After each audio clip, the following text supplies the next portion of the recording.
follow on me. We're marching out into the night. Follow on me. We're standing up against a giant. Follow on me. We might be walking in the fire, but if it's where we're meant to be, then on me. Jocko Willink is a retired U.S. Navy SEAL officer. He is the co-author of the #1 New York Times bestseller, Extreme Ownership: How U.S. Navy SEALs Lead and Win, Dichotomy of Leadership, host of the top-rated Jocko podcast, and co-founder of Echelon Front, where he serves as Chief Executive Officer, leadership instructor, speaker, and strategic advisor. Jocko spent 20 years in the SEAL teams, starting as an enlisted SEAL and rising through the ranks to become a SEAL officer. As commander of SEAL Team 3's Task Unit Bruiser during the Battle of Ramadi, he orchestrated SEAL operations that helped the Ready 1st Brigade of the U.S. Army's 1st Armored Division bring stability to the violent, war-torn city. Task Unit Bruiser became the most highly decorated special operation unit of the Iraq War. Jocko returned from Iraq to serve as officer in charge of training for all West Coast SEAL teams. There, he spearheaded the development of leadership training and personally instructed and mentored the next generation of SEAL leaders who have continued to perform with great success on the battlefield. Jocko is the recipient of the Silver Star, the Bronze Star, and numerous other personal and unit awards. Upon retiring from the Navy, Jocko co-founded Echelon Front, a premier leadership consulting company where he teaches the leadership principles he learned on the battlefield to help others lead and win. Jocko also authored the Discipline Equals Freedom Field Manual, a New York Times bestseller, and the best-selling Way of the Warrior Kid children's book series. So Jocko, thank you so much for being here. Thank you for having me. I think we have another book to add to that, though. I don't think that's current. Your most recent book. Yeah, I wrote another book called Leadership Strategy and Tactics, and Mikey and the Dragons. Is the code out? And what's the official name of the? Oh yeah, the code. That's another one. Yeah. So obviously, you don't have a lot of spare time, or whatever spare time you have, you fill it with writing. I know that you're always writing. Every time I see you in person, I'm like, okay, so what are you working on now? What are you writing? And what you have done, Jocko, to change the lives of so many people around the world, not just on the battlefield, and your leadership that was taught to so many of our SEALs who have gone out there and risked their life and limb to defend us and our freedom. But what you have continued to do when you came back home, and as you served in the military, you continued to serve in changing lives of so many people, and I'm one of those. So thank you so much for your leadership. Well, I can tell you, whenever somebody tells me that I changed their lives, I always look them square in the eyes and say, I didn't change your life, you did. Because you can read a book, but a book isn't going to change your life. You got to take the actions and make things happen yourself. So that's the way I feel about it. I'm happy to give a little helping hand, but when people want to make changes, they got to do it themselves. Yeah, and that's so true. But that there is just another example of a great leader, and that's a person who's humble. So thank you so much for doing that. One of the things is I developed the thought of doing the On Me 20. You know, COVID-19 has changed so many things for people around the world. You know, we've got families who've lost loved ones to this crazy virus. We've got people who've lost jobs. Some have been furloughed. They don't know if they'll have a job when they go back. Some small businesses haven't been able to survive. And for us as a foundation, I know it's impacted, you know, Echelon Front. I know as a foundation, we lost over $150,000 in events that we had to cancel. But for those of us that go through that, we can't control coronavirus. We can't control when our government goes back to work. And so I always tell people, don't focus on those things that you can't control. Focus on what you can control. And so we do still have a choice, you know. You guys have totally reworked the way you do some of your training. You know, I had never used Zoom before COVID-19. And so as I thought that through, I'm like, how can we continue to support our veterans and troops and all these people that are hurting?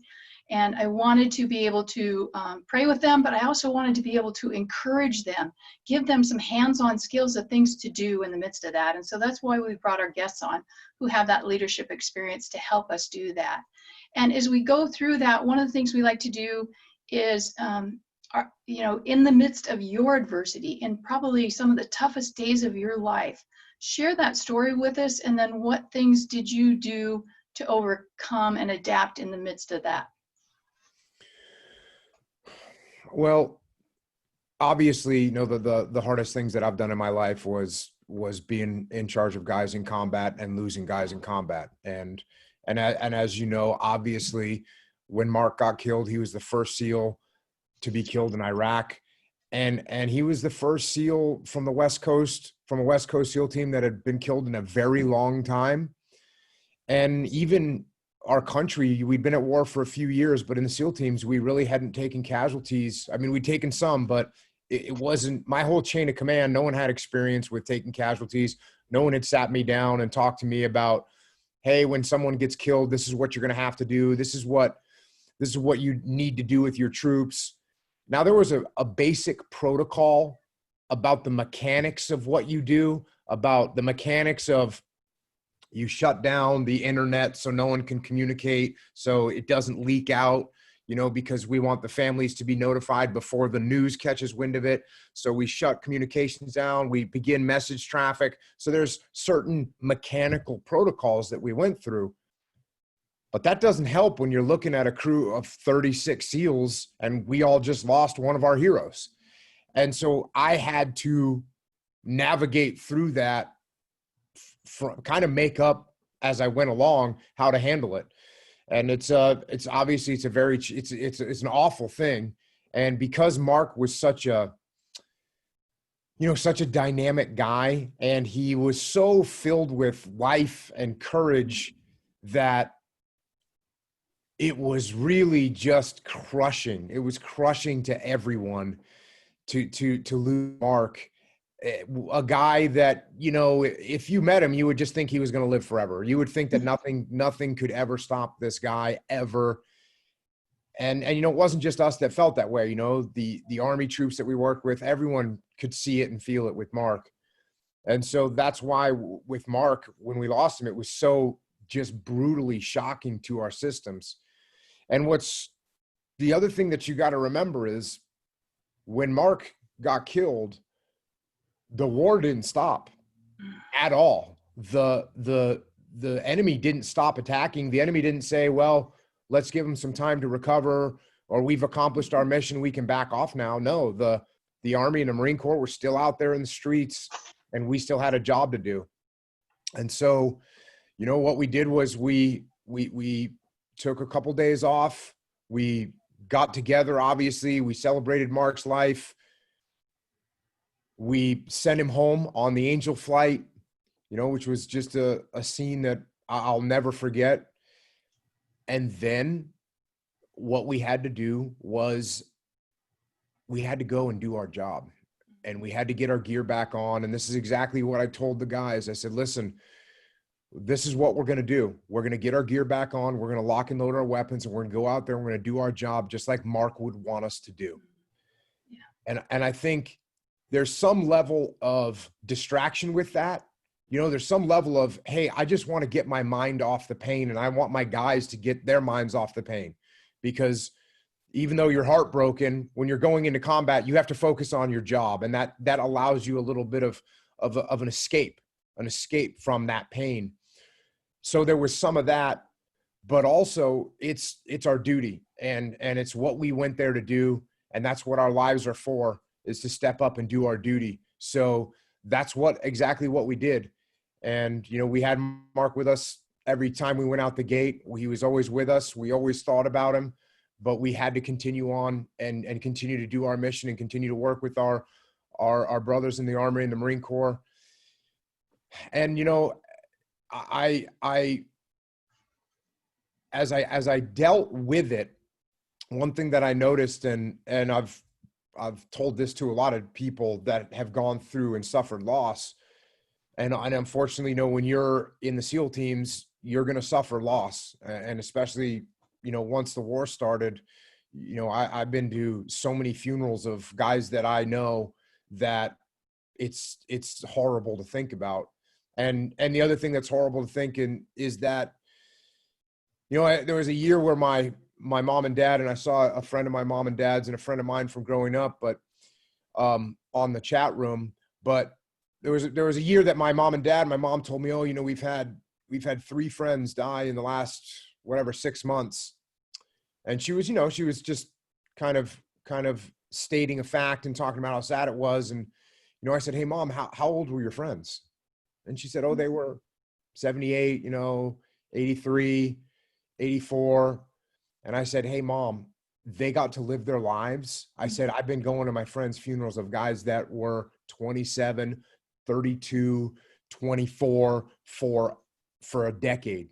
So the fact that these people lived their lives and got to experience all that, I mean, they should be, you should be happy that, they got to do that. So the thing that I noticed about loss over the years is that you're going to have the thing that's scary about it from an emotional perspective is you're going to get hit with waves of emotion that you can't stop, that you cannot control. And for someone like me, who I'm pretty used to being in control of my emotions and keeping myself in check, well, all of a sudden I get hit with something that I'm not able to control. So you have to realize that that's going to happen and that there's nothing wrong with it. That's the way it's going to be. And I even remember having this conversation with you, and I'll still have this conversation with you of like, you'll say, sometimes it just hits me. And I'm like, oh yeah, of course it does. And that's what happens. And so that's the first thing that you notice. The first thing you notice is these waves are going to hit you and you don't have any control over them. And they're very powerful. They make you break down. And then over time, you break down, the waves come a little less often and they have less power. And I think what happens to people in those situations is they start to feel like there's something wrong with them. Maybe they're forgetting about their loved one. They think, oh no, I must not be a good, friend because I'm not breaking down.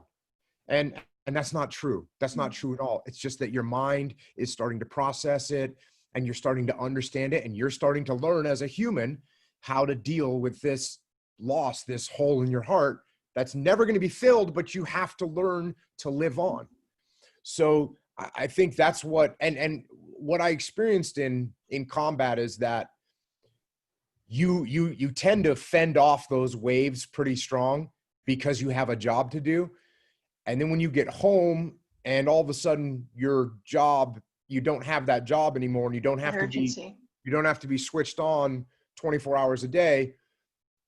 I know guys that never cried about losing their friends until they got home from deployment and went to their grave and broke down. And that's kind of when they started to go through the cycle of the waves hitting them and getting through that and learning how to adjust to it. So, Mark, and I've shared that lesson with a lot of people, and, Mark's the first person that taught me that lesson. And I know for a fact it's helped a ton of people because they tell me that they understand it. It's like being afraid. If you're afraid, going into combat, some guys, they freeze up, they lock up because they feel sick. Their stomach they feel butterflies. They feel like they're going to throw up. They're sweating and they think there's something wrong with them. They don't know what it is. And what it is it's fear. And if you know what it is, you go, oh, that means I'm scared. Okay, cool. That means my mind is focused. That means I'm ready my body and mind are preparing to go into combat. So this is okay. But when you don't know what that is, you go, what's wrong with me? What's wrong with me? And it makes it even worse. Mm-hmm. So it's the same thing when these waves hit people. If you know what they are, then you go, oh yeah, I know what this is. It's okay. It's normal.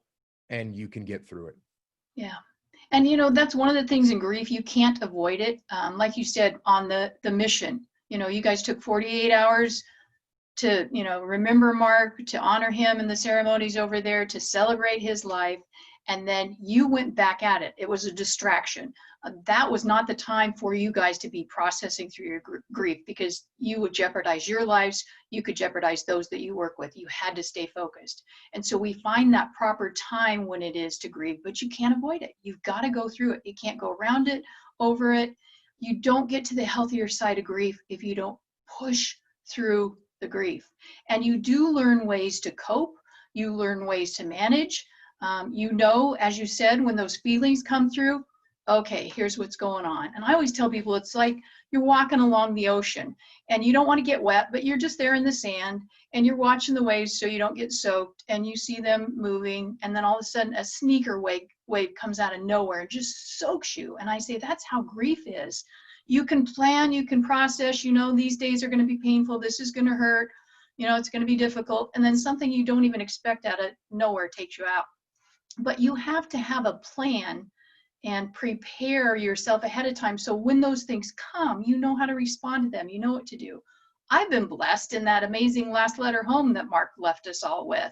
You know, he talks about, when's the last time you paid for a stranger's cup of coffee or meal or tank of gas? He says, we could change our world by doing more random acts of kindness. So on those difficult days, on his date of his death, on, you know, his birthday, I go out and do those. And it's something I'm serving other people, and it brings them joy. And I'm honoring him. I'm still seeing the impact he's making. So that's how I prepare for those days. There are, like you said, sometimes those sneaker waves that come along, you don't see it coming, you can't prepare for it. But as you go through that grief, then the intensity of the pain as you process through it gets less. Not one day, it'll be 14 years this year, and not one day has gone by that I haven't thought about Mark, or laughed at his crazy humor, or thought of him playing soccer, or being excited to see the lives that he's still changing around the world. But there are once in a while when there are those moments, you know, that the tears still do flow from time to time. But the intensity and the time in between them, they're shorter amounts. It's not like I sit all day and cry and grieve. And so I think your words of wisdom were so good, Jocko. And I think that's something that people can get caught up in, is they think that if they're not grieving 24 hours a day, then they're not really caring properly about the person they lost. And that's just not true. And, you know, I had a guy on my podcast who had fought in World War II, Korea, and Vietnam. So he had been in 3 wars, and he got a Purple Heart in every war. And he was a battalion commander in Vietnam in, you know, 1968 or something like that. And we were talking on the podcast, and we talking about all the different experiences that he had. And at a certain point, I was talking about Vietnam, and I said, well, you know, how many casualties did you take? How many guys did you lose from your battalion? And almost instantly, I saw his face, and he started to get choked up. Mm-hmm. And at that point, it was the first time that I really realized, oh, I'm going to feel this way forever. The way that I feel when I talk about my guys that I lost with my friends, when I saw him, you know, 60 years after the Vietnam War, when I saw him getting emotional about that, I realized, oh, I'm always going to feel this way, and there's nothing wrong with it. And there's nothing wrong with carrying on with your life. You know, he had gotten out of the Army, and he'd done a bunch of other things and had kids and grandkids and the whole 9 yards. He didn't spend his time dwelling in the past, but he remembers and always will.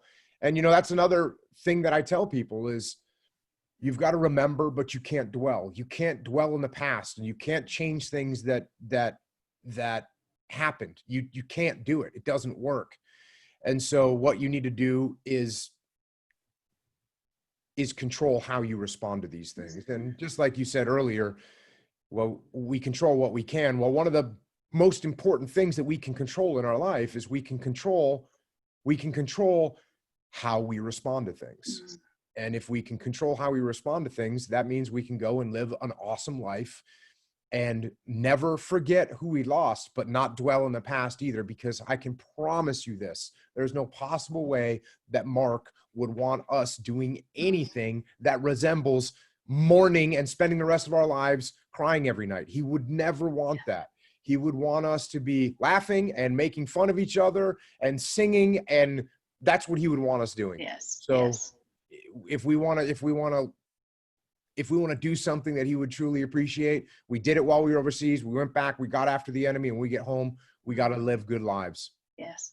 And you've seen the shirts that we have, and the way that I autograph the books that I'm, co-author in is live your life worthy of their sacrifice. And that's so important, whether it's those that have given their life like my son did, whether it's those that left body parts on the battlefield, whether it's you guys that have come home and, some of our veterans struggling with PTS and TBI, and, or you're good and you're carrying on. We have a responsibility to live our lives honoring what you did, the sacrifices that you made for the freedoms that we enjoy each and every day. And I think that's so crucial and so important. I could have curled up in a ball and felt sorry for myself after Mark died. Losing a child is the toughest pain that anyone could ever go through. I've done lots of reading on grief, and they say that is the instant death of a child is the most intense pain anyone could ever go through. I understand why people turn to drugs or alcohol or sex or whatever it is to temporarily take that pain away, because it is the deepest pain I've ever known. But that wouldn't have brought Mark back. That's not how I'm wired. It physically would have made me sick. Nobody's thinking want to be around me. And so my choice was to put on Mark's boots and pick up his weapon and stay in the fight for you and for every other man and woman that serves, stay in the fight for every other family who's lost a loved one. And that didn't mean I avoided grief by doing that. I still had to process through that.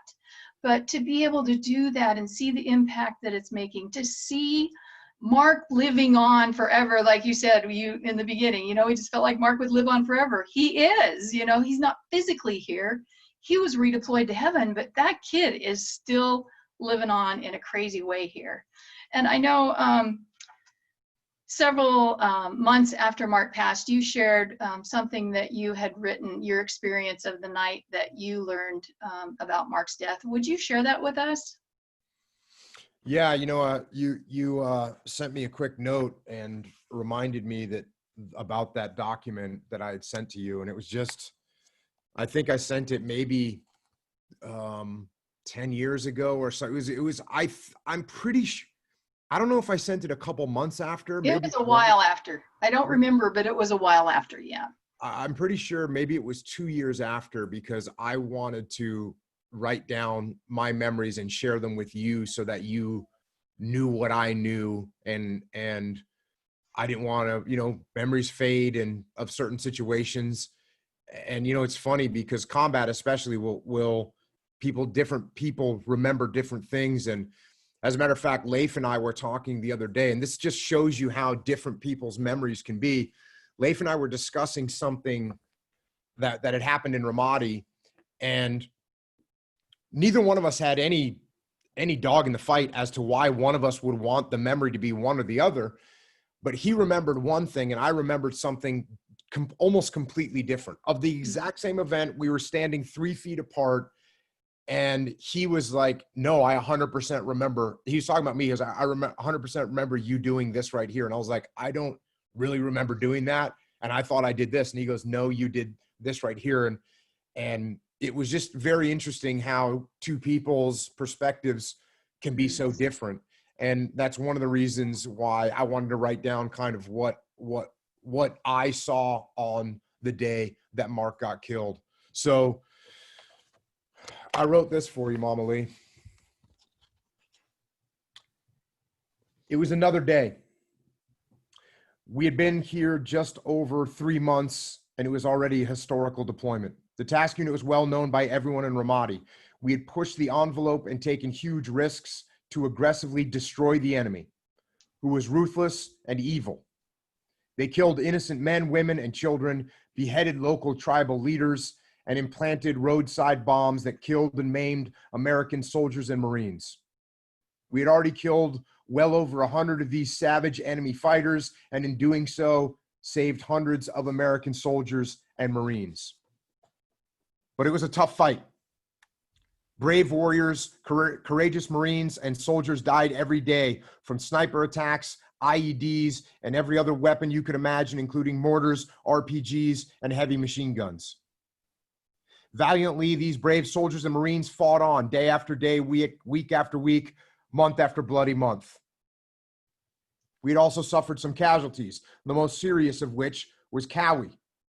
who had been shot in the leg, severely wounding it during one of our first operations. Even as he lay in the field medical bed, his leg torn apart from hip to knee, not knowing if he would ever walk again, he pulled me close and whispered to me so the doctors wouldn't hear, "Please let me stay, sir, please."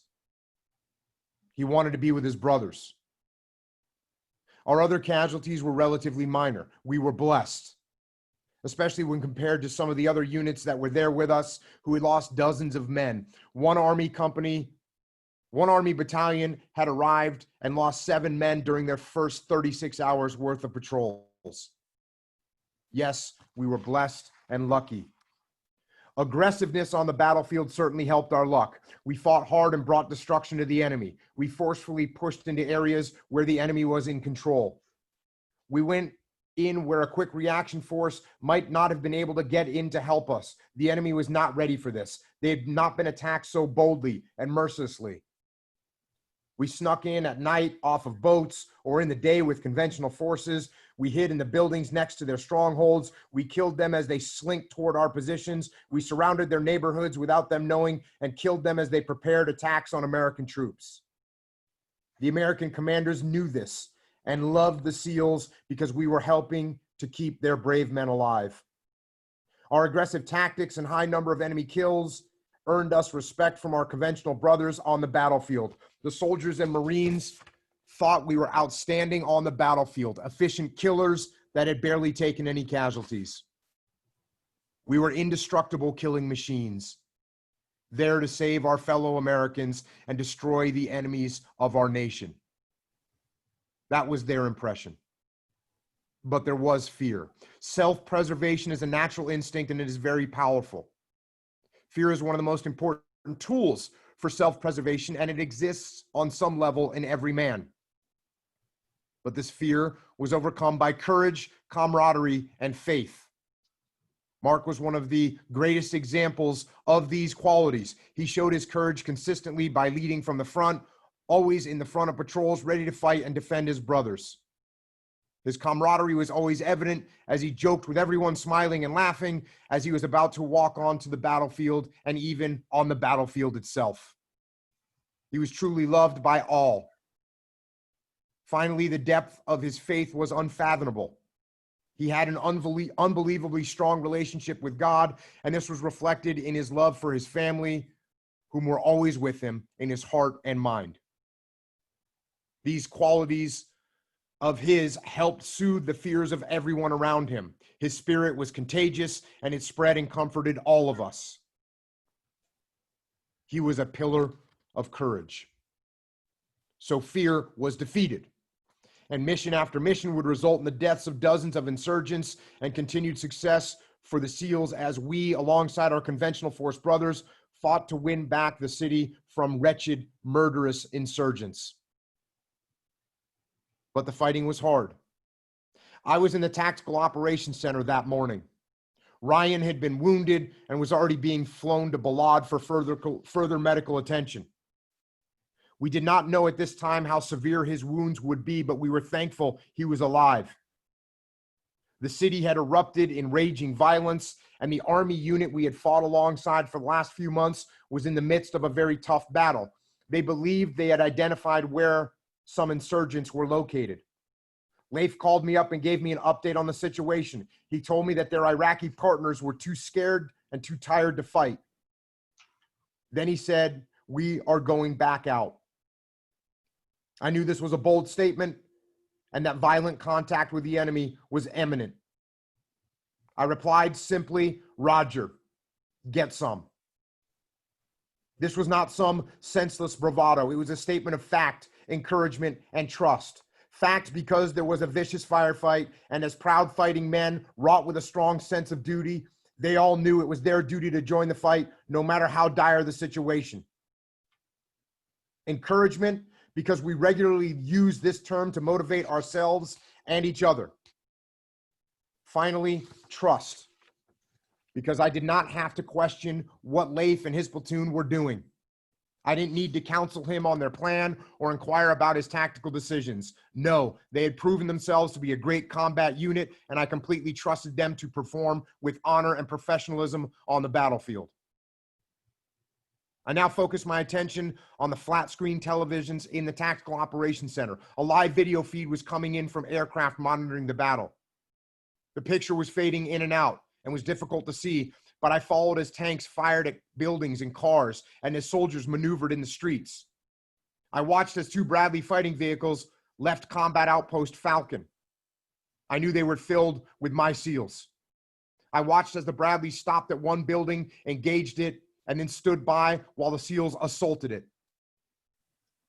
The SEALs were on small radios, so I couldn't hear them well from my talk. From my Tactical Operations Center, I could hear the conventional company commander, Captain Mike Byema, pass information about the situation to his battalion headquarters. My brother SEALs looked unbelievably smooth, fast, and aggressive as they stormed the suspected enemy building. I felt proud. After a few minutes, they exited that building and reboarded the Bradleys, which then took them to another building. I listened as Mike Byema controlled the battle space and directed forces. Soon the SEALs entered another building, again looking smooth and aggressive. I couldn't believe how good my guys were. So professional, so bold, so glorious.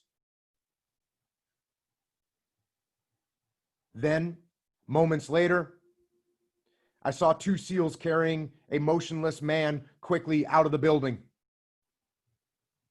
My heart sunk. I knew.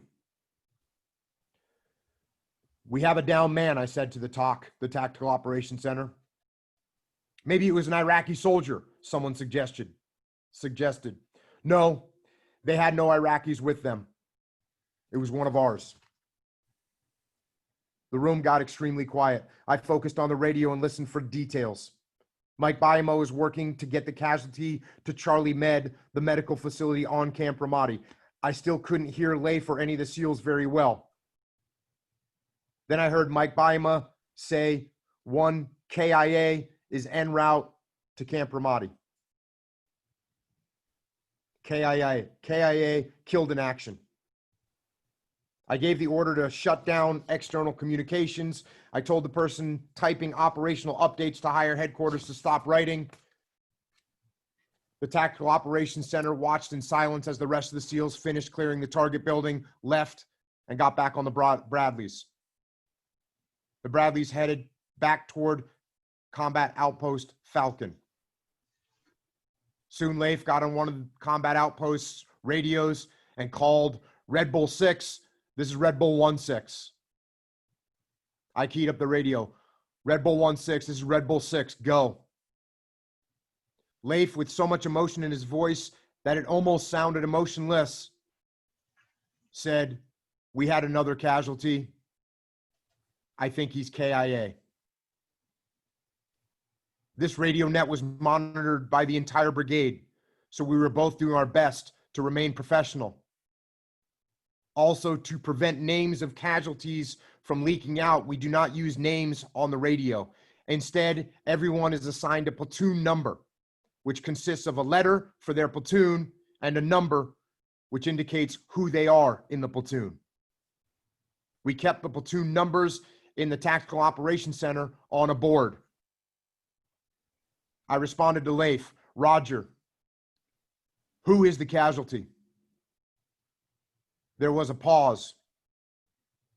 And then he responded quietly but clearly, Charlie 1-4. I looked up slowly at the board. I didn't want to see the name, but there it was. Charlie 1-4. Mark Lee.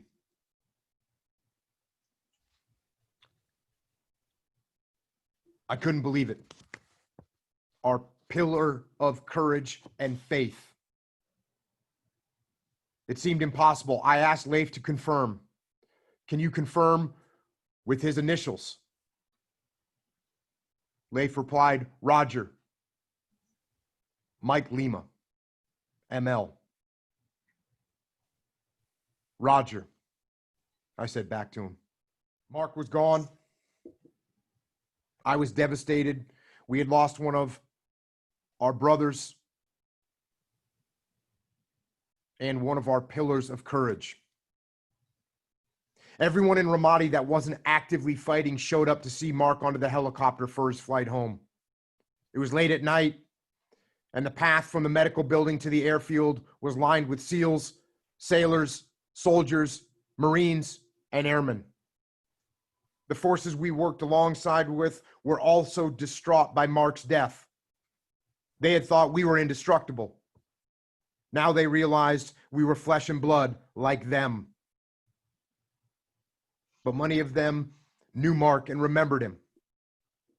And they all knew he was not just flesh and blood, but the embodiment of courage and spirit. Charlie 1-4 might just be a series of letters and numbers, but it will always signify Mark to me.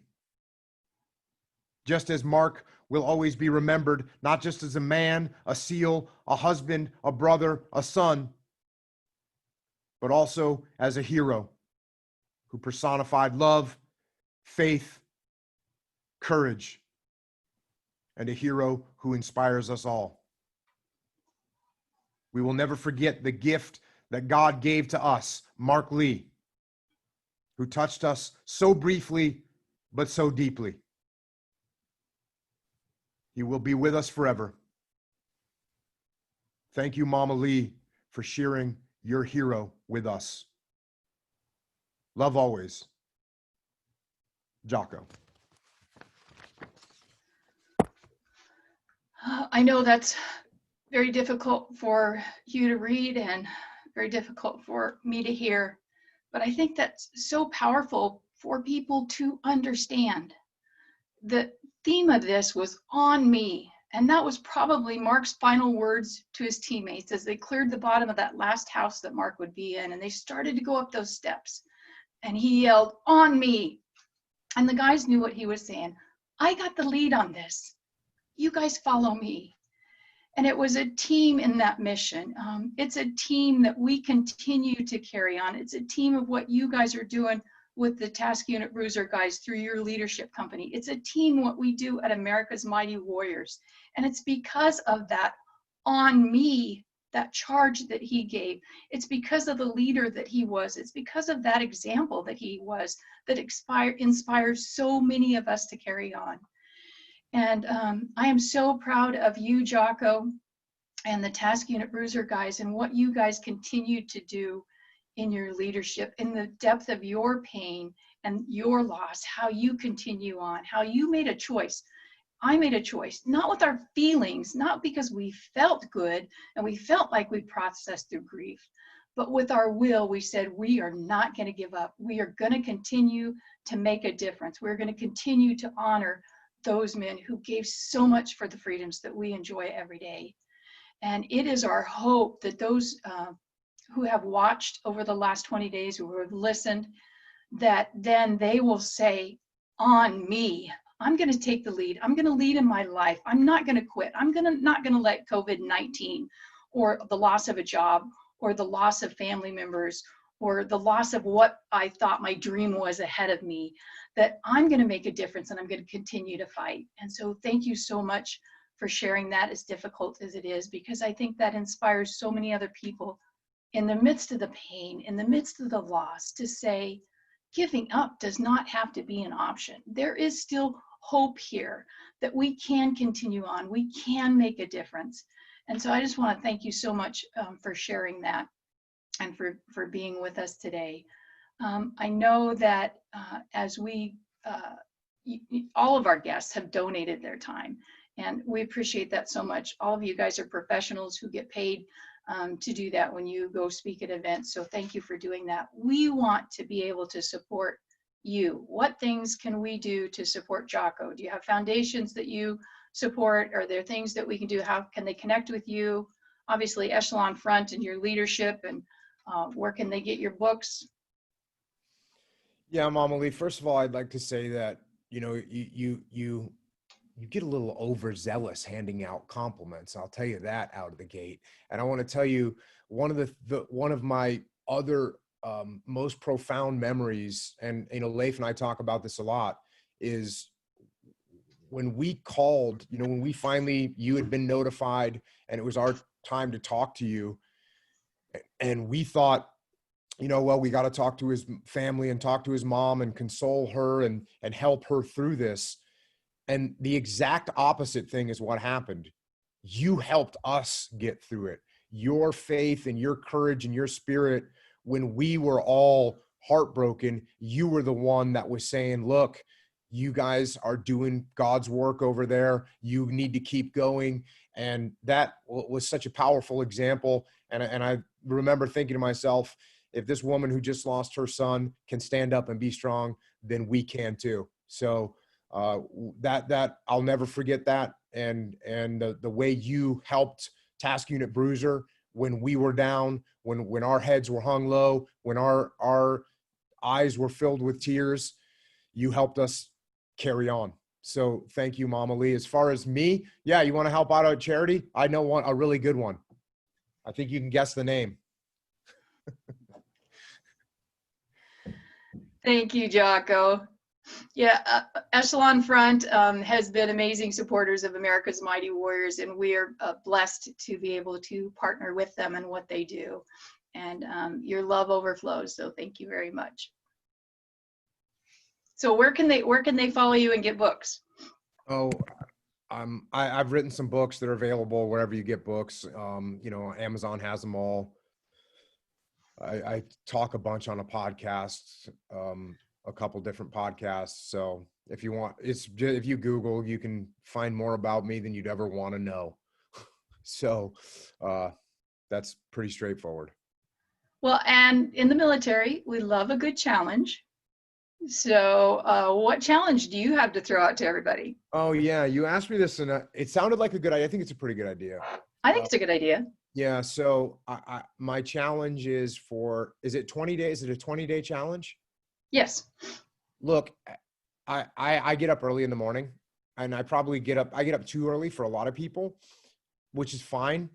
But I really do think that getting up early provides you with a good platform of discipline in your life.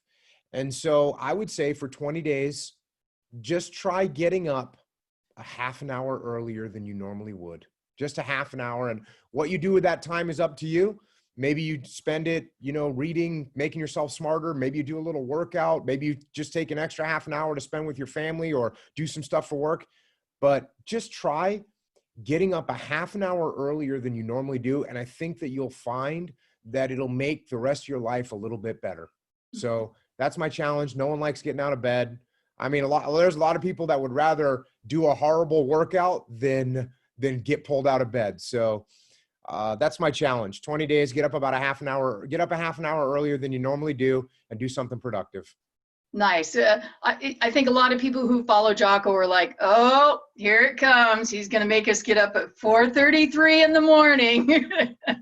He did. He just said a half an hour earlier. Well, and I know when I wrote the first Way of the Warrior Kid book, the original time that I wrote it, I had this little kid getting up at 4:30 in the morning. And of course I have 4 kids, and I read it and I was like, you know what? I'm not going to tell any kid to get up at 4:30 in the morning. So instead I just renamed it 0 Dark 30, which is a term that we use in the SEAL teams, which means early in the morning. And I just changed it to 0 Dark 30. And I never showed a clock. I never said what time they actually get up, because kids need sleep and parents need sleep. So. Yes. And if you haven't read his kids series, it's an amazing series, The Way of the Warrior Kid. The main character in the book, the little boy, is Mark. And what were your words to me, Jocko, when you were writing the book about the character Mark? Do you remember? No, I mean, I just knew that I was going to make the book. I was going to make the main character of the book named after Mark. And right. And he's kind of a wimpy kid. And your comments to me were, Mama Lee, I want to do this to honor Mark. I'm not saying he was a wimpy kid. Yeah, but definitely anything but that. But that's how he starts off, and then he turns into a warrior. So. Yes, he does. And an excellent series, not just for kids. I tell all adults you should read it as well. It's a great series. And thank you for honoring Mark that way. So Let's get into some questions, Jocko, so I can get you going with your time here. How often do you do personal evaluation to make sure you're on the path? Do you get evaluations back from your clients with Echelon as well? I do a personal evaluation every single minute of every single day to see if I'm on the path or not. We have for our Echelon front clients, we actually have a leadership-based evaluation. It's not the same evaluation that's in the code. So that's based on leadership, how balanced you are as a leader. And we do that with our clients at Echelon Front. Awesome. Jocko, until I listened to Debbie's webinar, the thought of writing a book on my life has been a serious thought, even to the point I started writing an outline. What suggestions do you have in getting started and staying with it? Yeah, what you need to do, if you already have an outline, that's awesome. But what you need to do is open up your computer, turn on the word processor that you're using, and start typing in words. I try and write 1,000 words a day. It takes about an hour. If you can't do an hour and you can spare a half an hour, then try and write 500 words a day, no matter what happens, every single day. When you take a day off or 2 days off, now when you start writing again, you got to go and reread what you wrote the day before or 2 days before. And then that just costs you time. So sit down, write 1,000 words a day. And when you get to when you get to 999 words, or you get to 1,004 words, write the first sentence of what you're going to start writing the next day, and maybe a couple little bullet points about what it's about. That way, the next day you can just sit down and start writing. You don't have to dig through your mind to figure out where you were at. That's impressive. You know what? I think sometimes people are going to want some kind of, philosophical way to go about it. And no, what you do is you sit down and you start writing. That's what you do. Do the work, right? Got to do the work. So Jocko, I'm in the restaurant industry in Illinois. Our industry has been completely obliterated by the virus. What do you suggest I do as a leader to keep positive and keep things moving forward? Well, you're not the only person. The restaurant industry has been decimated. The fitness industry has been completely decimated. Movie theaters completely decimated. So concerts, there's just entire swaths of businesses that have been taken out. So as we talked about earlier, what you need to do is focus on what you can do. What adaptations do you need to make? What can you do? What can you bring to the table? How can you alter your business? If your business is totally unviable, you better figure out what your new business is going to be. If they're not going to let people come and eat your restaurant, what are you going to do? How are you going to go about it? If they're not going to let you deliver food, what business are you going into? So you can't stick with a plan just because it's what you like or what you've done in the past. You have to look at the world and say, what can we do different? How can I win in this situation? So, at Echelon Front, we would go and work with clients. That's what we did. I would get on an airplane. I'd fly to a place. I'd talk to clients. That's what I did. As soon as this happened, it stopped. Guess what I do now? I get on Zoom and I talk to clients. I'm still doing the same thing, but we're executing on our mission in a different way. At my jiu-jitsu company where we make jiu-jitsu gis, well, they shut down every gym in the country. There's no one buying jiu-jitsu gis right now. So we started making face coverings, and people are super stoked to have those face coverings. So what can you do? How can you, I didn't look at my gi company Origin and say, okay, no one's buying gi right now. How can I get them to buy gis? I didn't say that. They weren't buying gis. Jiu-jitsu gyms are closed. I said, okay, what can we do? How can we pivot? And this is with my business partner, Pete. What can we make that people need? That's what we need to do. So it's the same thing here, as a leader, tell the truth about what's happening. If there's things that you don't know, tell the truth about that. Otherwise, people will see right through it. If there was times in combat where I didn't know what was happening, I wouldn't try and bow up my chest and make it look like I knew everything. I'd say, hey guys, I don't know what's going to happen right now, but here's what we're preparing for. So tell the truth to your people and then figure out what direction you're going to head. Make small steps in that direction. If you get positive feedback, keep going in that direction. That's awesome. I'll do one last one, Debbie. I know Jocko's got to run, but this one's kind of been on my heart for so many of the guys that we've had on this webinar series. Just emotional IQ is so strong with special force guys. I just wanted to ask this question for Travis. This is one tip every leader needs to know to managing emotions in the midst of conflict. the number one tip to know is that if you're emotional, you're making bad decisions and you're being a bad leader. So if you can pay attention to that and you realize that every time you raise your voice or every time you start getting flustered and angry about something, you are being a bad leader. That's the first indication that you're going to make an emotional decision. No one makes good decisions when they're emotional. Does this mean that you turn off your emotions completely and you're a robot? No, not at all. If you're a robot, human beings don't follow robots. They follow people. So you have to find that balance, but check in with yourself and see where it is that you, what it is that starts, what physical things you start to do when you start getting emotional. Maybe you raise your voice, maybe you clench your fists, maybe you grit your teeth. But when you start feeling those things, you need to put them in check. You need to take a step back. You need to take a breath, look around, assess what's really happening, and make good decisions. So good, Jocko. All such wise leadership. And you talked about the compliments. They're not compliments, they're facts. So another fact is I have done lots of different leadership and read lots of books through the years. I owned my own preschool and kindergarten for 15 years. But I can tell you, I've never seen any training like what they do. Echelon Front, the muster, absolutely amazing.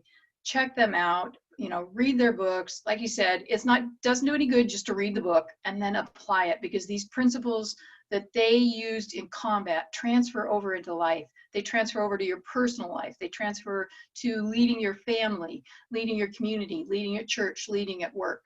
And they work across the board for any type of adversity that you're in, whether it's COVID-19 that we're in the midst of right now, whether it's our veterans transitioning out of the military, whether you're going through divorce, financial loss, struggles. These things work, and they're principles that are proven and tried.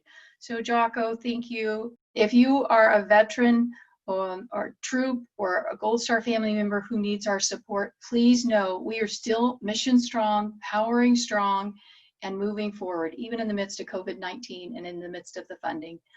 We know many of you cannot help, but if you can, if you've got the finances to be able to donate, please help us. We do need that help. So thank you. God bless you. Stay tuned. Like us on our social media. Facebook is typically the way that we post most of the time, so you can continue to watch what we do and where God leads us and what we do marching forward. God bless you. When fear flashes its teeth like a lion, when evil roars and walls begin to shake, there's a strength that's not my own. There's a fire in my bones. He is with me and his hand is ever on me. Follow on me. We're marching out into the night. Follow on me. We're standing up against a giant. Follow on me. We might be walking in the fire, but if it's where we're meant to be, then on